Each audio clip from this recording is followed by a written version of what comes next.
Xoş gördük əziz dinləyicilər. Bir neçə artıq aydır ki, Rusiya prezidenti Putinin Kupyanska alınıb, Pokrovska alınıb, gah bunu Şayko dedi, gah Gerasimov dedi və bunlar da bayram etdilər ki, bəs Pokrovskını da almışıq, Kupyanskını da almışıq.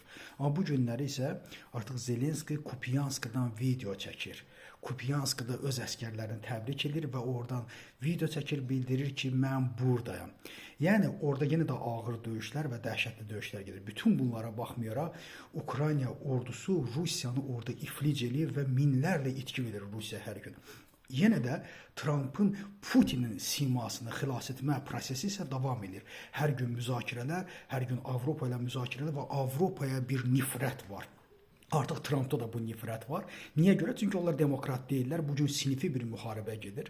Demokratlar da diktatorlar. Diktatorlar hamısı bir tərəfə çəkilib, bir-birinə kömək etmək, bir-birlərinin əlini, ayağın altını çəkirlər. Və buna çox təəssüflər olsun ki, müəyyən mənada artıq Türkiyədə qoşulur və Trumpın bu xəstəliklərinə. Və bilirsiniz ki, Trumpın belə bir sözü də vardı ki, bizlə Avropanın arasını çox gözəl bir okean ayırır. Bizdən uzaqdırlar, o gedib başlarının çarəsinə baxsınlar.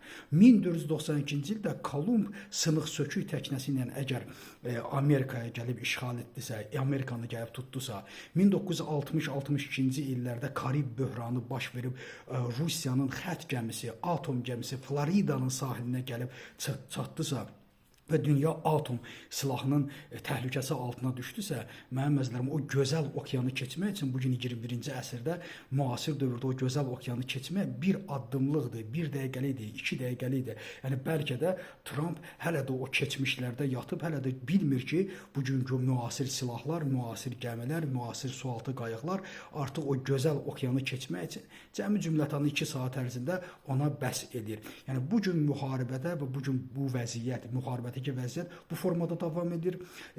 Dünəndən başlayaraq 2 gündür başlayan Ukraynanın ciddi zərbələri davam edir.